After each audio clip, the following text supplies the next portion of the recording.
நாம் இப்போ ஒரு சிம்பிளாக ஒரு பிளாக் ஃபாரஸ்ட் கேக் தான் பார்க்க போகிறோம். அதோட இன்க்ரீடியன்ஸ் வந்து நான் இந்த சைடு வந்து கப் மெஷர்மெண்ட்டும் இந்த சைடில் வந்து கிராம் மெஷர்மெண்ட்டும் கொடுத்துருக்கேன். செக் பண்ணிக்கோங்க. இன்றைக்கி என் ஹஸ்பண்டுக்கு பர்த்டேன்றதால நான் கேக் பண்ணுறேன்.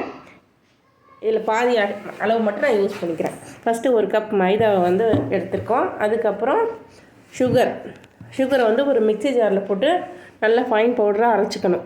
அரைச்சிட்டு இந்த மைதாவையும் சுகரையும் நல்லா சலிக்கணும். ஃபஸ்ட்டு நம்ம எல்லா ட்ரை இன்க்ரீடியன்ஸும் நம்ம ஆட் பண்ணுறோம். எந்த ட்ரை இன்க்ரீடியன்ஸ் ஆட் பண்ணாலுமே அதை நல்லா சலிக்கணும். அடுத்தது கொக்கோ பவுடர் நல்லா சலிச்சதுக்கப்புறம் பேக்கிங் பவுடரும் பேக்கிங் சோடாவும் போட்டுக்கணும். எல்லாத்தோட மெஷர்மெண்ட்டும் நான் ஃபஸ்ட்டில் கொடுத்துருக்கேன். செக் பண்ணிக்கோங்க.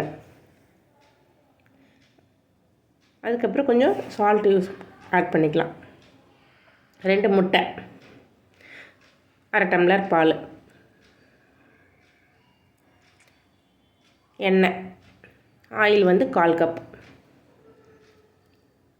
1 டீஸ்பூன் வெனிலா எசன்ஸ் ஆட் பண்ணிவிட்டு நல்லா ஒரு ஸ்பேட்டில் வச்சு மிக்ஸ் பண்ணிவிட்டு லோ ஸ்பீடில் பீட்டர் வச்சு நம்ம மிக்ஸ் பண்ணணும். உங்களுக்கு ரொம்ப திக்காக இருந்துச்சுன்னா நம்ம வந்து ஹாட் வாட்டரை யூஸ் பண்ணி அட்ஜஸ்ட் பண்ணிக்கலாம். அதுக்கப்புறம் நம்மளோட மோல்டில் டஸ்டிங் பண்ணிவிட்டு நம்ம ரெடி ஆகிருக்க அந்த மாவு வந்து ஊற்ற வேண்டிதான். பேட்டரை ஊற்றிட்டு ஏர் லாக் இருக்கான்னு செக் பண்ணிக்கோங்க. செக் பண்ணிவிட்டு ஓவன் வந்து 10 மினிட்ஸ் ப்ரீ ஹீட் பண்ணிவிட்டு 210 டிகிரியில் வந்து நம்ம 30 மினிட்ஸ் வச்சிடலாம். சப்போஸ் உங்களுக்கு 30 மினிட்ஸில் வேகலைன்னா இன்னும் ஒரு 5 மினிட்ஸ் ஆட் பண்ணி வச்சுக்கலாம். ரெடி ஆனதும் அதை கூல் ஆகிறதுக்காக எடுத்து வச்சுருங்க. அடுத்தது நம்ம க்ரீம் எப்படி பண்ணலான்னு சொல்லிட்டு நம்ம பார்க்கலாம். இப்போ ரெடி ஆகிடுச்சு. நல்லா கூல் ஆகட்டும். இது வந்து ட்ரொப்போலைட் க்ரீம். இந்த விப்பிங் க்ரீம் தான் நான் யூஸ் பண்ணுறேன். நல்லாயிருக்கும். இது பாரிஸ் கார்னரில் இருக்கும். பக்கத்தில் இருக்கிற எசன்ஸ் மார்ட் ஏதாவது இருந்துச்சுன்னா நீங்கள் செக் பண்ணி வாங்கிக்கோங்க. நான் இது தான் யூஸ் பண்ணுறேன். இதை ஃபஸ்ட்டு நமக்கு தேவையான அளவு மட்டும் நம்ம எடுத்து வச்சுக்கலாம். ஃபஸ்ட்டு ஸ்டார்டிங்கில் இப்படி தான் இருக்கும். அது நம்ம ஃப்ரீசர்லேருந்து கொஞ்சம் எடுத்து வச்சுட்டு நம்ம தேவையான மட்டும் எடுத்துகிட்டு நம்ம பீட் பண்ண ஆரம்பிக்கலாம். ஸ்டார்டிங்கில் இப்படி தான் இருக்கும். பீட் பண்ண அதோட டெக்ஸ்சரே மாறிடும்.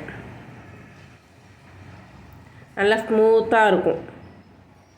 அது வரைக்கும் நம்ம வந்து பீட் பண்ணணும். நம்ம எது வரைக்கும்னா நம்ம தலைக்கீழே அந்த பாத்திரத்தை கவுத்தா கூட அது கீழே விழக்கூடாது. அந்த அளவுக்கு நம்ம வந்து பீட் பண்ணணும். அடியில் வந்து நான் ஐஸ் க்யூப்ஸ் வச்சுருக்கேன். எப்பயுமே சில்லுன்னே இருந்தால் நல்லாயிருக்கும். பாருங்கள், விழவே இல்லை பாருங்கள். இந்த அளவுக்கு ஸ்டிஃப்னஸ் இருக்கணும். அதுக்கப்புறம் கேக் டெக்கரேஷன் தான். கேக் வச்சுட்டு மேலே சுகர் சிரப் வச்சுட்டு சுகர் சிரப் ஊற்றுனதுக்கப்புறம் அதுக்கு மேலே வந்து க்ரீம் வைக்கணும். க்ரீம் வச்சுட்டு நம்ம கேக் 2ஆக கட் பண்ணிக்கணும். ஃபஸ்ட்டு அந்த 2ஆக கட் பண்ணால் ஃபஸ்ட்டு ஹாஃப் கீழே வச்சுட்டு மேலே இன்னொரு ஹாஃப் வச்சுட்டோன்னா அதுக்கு மேலே க்ரீம் வச்சுட்டு டெக்கரேஷன் பண்ணிக்கலாம். என் பசங்க தான் கேக் செய்ய கேட்டதால் அவங்களுக்காக நான் அதில் வந்து அப்பான்னு எழுதியிருக்கேன். எப்படி இருக்குன்னு சொல்லுங்கள். தேங்க்யூ.